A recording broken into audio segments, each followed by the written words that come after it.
that, first of all, if you're an entrepreneur or someone who is a Nigerian, you have to believe in this country, regardless of who is the president of this country. I went to United States the first time at the age of 20, and everybody tried the best they can to talk me back to stay back in America, and I refused. Now, people have started running out from Nigeria 40-something years ago, 45 years ago. People have said this country is useless. I don't even know what they will be saying now, that there's no hope. You hear young people talk about this country. If your heart is like that, this country will never provide anything for you. You can as well leave. So I believe this country could be better. I believe the economy of this country can be better managed. I believe there is a whole room for improvement. But I'm not one of those who say this country is completely useless. I believe with no ambiguity that we are on the right direction. People, I'm in Nigeria, people have asked me, will this country, will Tinubu have done anything different if he won the election? I said no.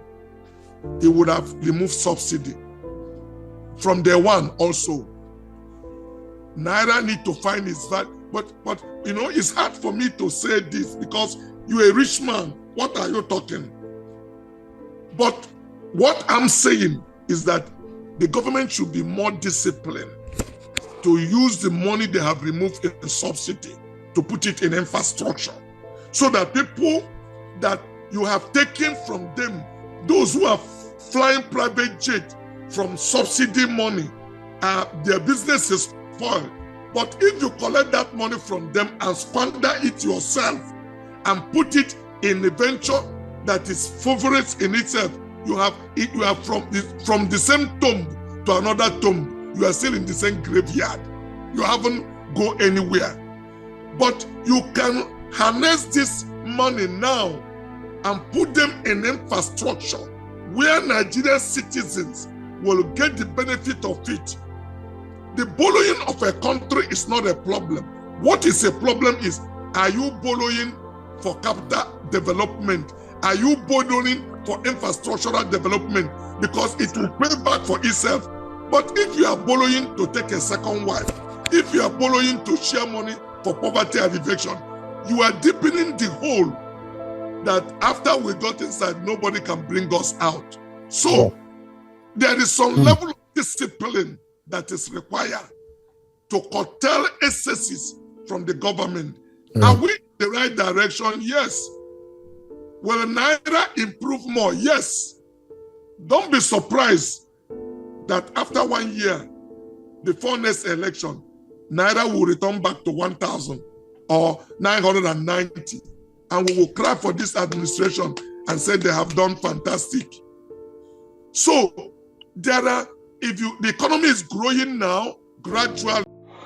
Okay, so Dr. Cosmos Makdukade, excuse me, MD CEO Coscharis Motors. A lot of contradictions shared there. This is the first time I'm seeing him dabble into politics. The other times has been either evangelism, and in recent times I had to share about skill upgrade, personal development, and all of that. So it was on the Mike podcast, and of course Mike on podcast, and it was normal that he would want to also relieve himself on some political analogy. However, like I said, there are quite a handful of contradictions, saying that Peter Obi would not have done better, and they're going on to advise on financial recklessness, discipline, and all of the investment in critical infrastructures means that he knew the truth. But have you guys noticed that a lot of Nigerian billionaires, I don't want to push this to any particular region, actually do not want to have us disconnect from the current status quo of leadership, because a lot of them pay allegiance, or they have obedience, or they have severance that they pay to the current system, either in kickstarting, initializing, right, or in stabilizing their businesses. They have had to involve a lot of persons. That's why it's not surprising to see likes of Tony Elumelu, Femi Otedola, Dangote, all of them frolicking one politician, because are guys, and a lot of conversations can actually happen around this, but this is not the main stake of this conversation. A lot of our billionaires you can't tell their stories away from government interference, government permission, government abuse of power, abuse of privileges that they benefit. I was told of a particular bank in this country that started from a head of state just telling a friend to say, we have some monies that we want to put in your hand, go and start a bank. And that's how some banks started. And so in that bank, for example, in that CEO becomes so big and have so much money, and you expect the person to stand, that is not possible. So we have a lot of issues. I'm not saying Cosmos is, but I'm just saying that's why it's difficult to have a lot of these guys supporting the new generation of ideologies to move Nigeria away from the current status quo. So don't be surprised when you see people like this, all of these guys. 2023, we saw a lot of them. However, I don't want to make this conversation sound like I'm defending Peter Obi, because we also, as a people, also have not to begin to water down our conversations such a way that we are selling a particular person. We sell ideas, we sell vision. A wise man said, a leader is somebody that knows the way, shows the way, and goes the way. Knows the way, shows the way, and goes the way. So in a very few minutes, I want to share with you, just to counter what Dr. Cosmo said, that Peter Obi or any other serious person, I'll take conversion to be like any other serious person will not have done better than Bola Ahmed Tinubu. But very few highlights of things a serious president would have done better, far better than Bola Ahmed Tinubu. Number one, there would have been investigation and prosecution of subsidy criminals, oil bunkers, and oil stealers from this country. And I do that very specifically because we're trying to say, he said that he would have removed subsidy from the beginning. No, the end of subsidy without investigation was criminal itself. It meant that the people that got to power knew the people were stealing from this country. People were robbing this country daylight. Millions of dollars were being lost to these guys, and you cover those books and say you were ending subsidy regime. If we agree that it was a criminal entity it was a height of heist, they should have investigated and prosecuted them. Number two, before subsidy was removed, there would have been key investment in critical and key sectors and infrastructures in this country. Security was paramount. A lot of investment would have been done because there was so much money available, for example, even if it was small. All of this money we used to renovate houses and buy yachts and buy aircraft would have invested in security. If we spent a lot of the money on investing in security, would have allowed people to go back to farms. So when hunger came, when inflation came, people would not be looking for food as part of the problem. Would have been purchasing powers to some point, but not hunger for food, so to speak. Right? Key infrastructures like road network. What has feared insecurity in this country is that we depend on in a particular state or traveling between Edo and Kogi State, for example. You depend on the Binia-Uchi-Okene Expressway. The kidnapping has happened there. So obviously, that was key. The power was another very key infrastructure. It may not have solved the whole problem immediately. I'm not saying the president that got to power in 1 year will have lights 24-hour power supply. Would have invested in key power supply. There were areas where solar can work. There are areas where hydro can work. All of this would have been used. A lot of Nigeria is blessed with all of these alternates. Even as much as whatever it is, there are several sources of power supply. Would have invested in some of these areas, so have given power to a few persons, and then begin to look at ways of opening up the power sectors to. These things would have been done better. A serious person would have done that. Number three, financial discipline and cutting down cost of government. For example, we were crying that the government, we are spending so much money on the cost of government. We still have the highest number of ministers ever in history in recent time, currently in this government. Doing what sort? A lot of these ministries, all of the Oronsai report analogy we had, they are closing down this, they are merging this. None of them has happened. As I talk to you, ICPC and EFCC are still investigating same issues. Did you not hear from El-Rufai a few days ago? The ICPC is being politically managed by Nuhu Ribadu. EFCC is doing a good job, and you can imagine. All of the Oronsai report that we heard, all of them is in shambles. All of them are media propaganda. As I talk to you, cutting down cost of governance and cutting down financial recklessness. A lot of this movement during the COVID era, leadership of countries began to meet on Zoom and have conversations virtually.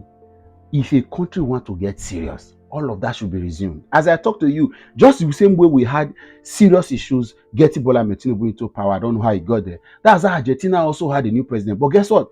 The president sold all private jets and aircraft of the government, started to fly commercial planes. In this country, we were selling a private jet to buy another private jet because we said we wanted to keep the president alive. And then you say, no, but a serious person would not have done better. Serious person would have done better. Number 4, institutional reforms and repositioning. Police, EFCC, ICPC, the Nigerian Army. Because we are a failed state, the Nigerian Army is now coming to restore law and order in the system, whereas they're supposed to be protecting our borders. And because of that, we have the border encroachment by thieves, by terrorists, by criminals, by bandits, and by bad business people. All of this could have been done if we reform and reposition. And these are things, these I'm telling you about, they are not macro, they're very small, very little things that we could do to get better, right? Reform and reposition our institutions. All of them, the police, for example. All we need is people to realize that law and order is back to our system. People will obey law and order. People will respect law and order. People will submit to law and order. The constitution will become supreme. Big man effect will stop. All of the issues with Bobrisky, for example, were things that a serious government will not take lightly.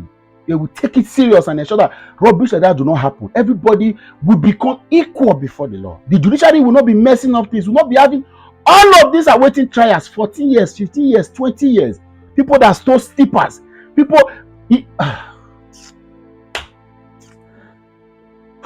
Number 5, brand statement of leadership, belief of the people, and sacrifices will be made. Let me tell you, one of the problems we have in this government is that people do not believe in the government. And the government doesn't have a brand that tends to allow people to believe in them. First, the man that got to power doesn't have the brand of the kind of person you want to support. And the people, a lot of the people that even supported him from outside of this country, none of them came to invest. All of them are from there still making noise. Imagine a serious person got to power. People will believe in that person and people begin to invest. As I talk to you now, I'm still waiting for a record of one foreign direct investment that Bola Tinubu has attracted to this country. Minus what we have on paper. Where is the company? Where is the investment? All of this drama would have been a serious person be able to attract attention first from cities of that country who are out. The most of our people are investing now is real estate. And it's about private businesses, capitalism.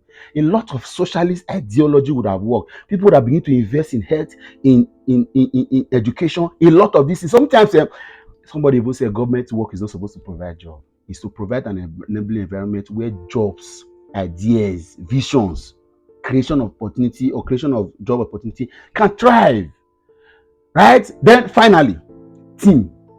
A serious person would have had the best of team. This is the worst of team we've had in recent time. And I say that with all humility. Obasanjo, one of the powers or advantage that Obasanjo's government had in this country was the fact that he had a team. Goodluck Ebele Jonathan had a team. But Buhari had a faith team. Then this guy, the worst of the ministers that we have had in recent time are in Tinubu's government. You can only handpick a few. You are seeing Nyesom Wike, you are seeing a couple of these guys, the Minister of Innovation, the Minister of Interior, for example, and a few other guys. Look at the Minister of Power. Wait, who is he? Okay, I think David Mai is trying to, even if he's playing politics a lot of the time. But we see we over 40 ministers. How many of them are you hearing? How many of them are innovative?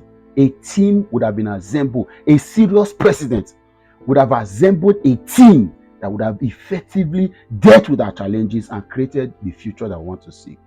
I think it's obvious. So, Dr. Cosmos, with all due respect to you, I follow you and I respect you. You gogged in this one. You made a mistake. I know you are defending a whole lot. You are trying to be politically correct. But please, we are in a generation of people. And let me tell you this. You said something about believing. See, your generation and my father's generation, the belief that they had in this country was enormous. That's why they were not living. If all your beliefs put together, they don't solve the problem of this country. Stop advising us that we are the ones that are mad. All the mad people use in believing this country, where did they lead the country to? Now, it is we that is not the cause of the reason why the country is going down. Let's push away these people that are calling them. Let's have a new set of people, a new set of another day.